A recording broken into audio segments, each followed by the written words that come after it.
చంద్రుడు ఎప్పుడొస్తాడో ఏమో, నాకు ఆకలేస్తోంది. ఏ అత్తయ్య, కార్తీక పౌర్ణమి రోజు చంద్రుణ్ణి చూసుకుని భోంచేయకూడదా? నీకు పెళ్ళైతే తెలుస్తుంది. పెళ్ళైతే ఏం తెలుస్తుంది?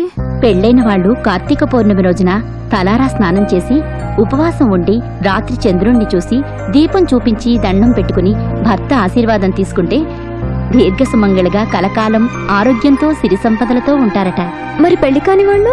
పెళ్లి కాని వాళ్ళు కాబోయే భర్త మొహం చూస్తే మంచిదంటారు.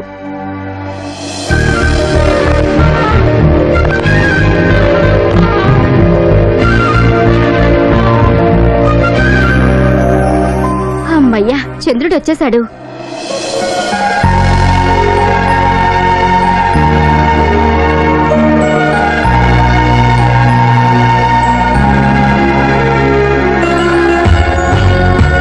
అదే భోంచేద్దాం. నందిని, భోంచేద్దాం రామ్మా. నేను ఇక్కడే ఉంటాను. భోజనం పైకి పంపించమ్మా. సరే. ఒరే రాజు. వస్తున్నానమ్మా. రాజు, ఈ భోజనం పైన నందినికి ఇచ్చేసిరా. సరే అండి. మీరెక్కడికే? రండి, భోంచేసి పడుకుందరు. నందు, ఇదిగో భోజనం. రండి రండి, మీకోసమే ఎదురు చూస్తున్నాను. ఏ ఆగు, ఎక్కడికి వెళ్తున్నావు?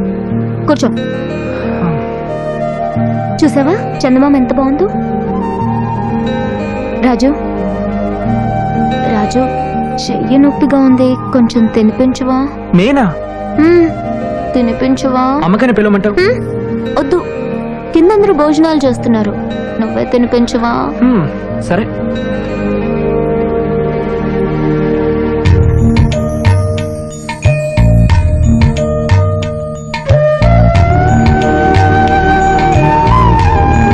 తిను. వద్దు. తిను. నాకొద్దు. ఏయ్, తిను.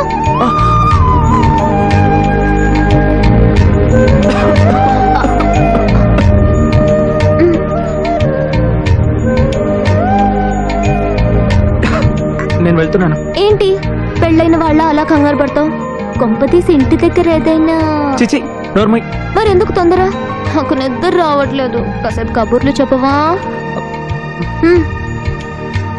సరిగ్గా కూర్చో.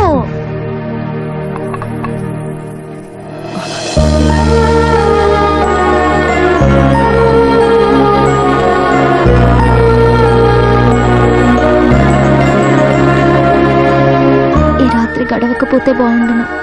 ఈ ప్రపంచం ఇలాగే ఆగిపోతే ఎంత బాగుంటుందో కదా. నేను వెళ్తున్నాను. ఎంత భయం ఏంట్రా మగడా? ఏం మగాడివో ఏంటో. రాజు, నన్ను ఆశీర్వదించు. అయ్యో బాబోయ్, ఈ రోజు దీనికి ఏదో అయ్యింది.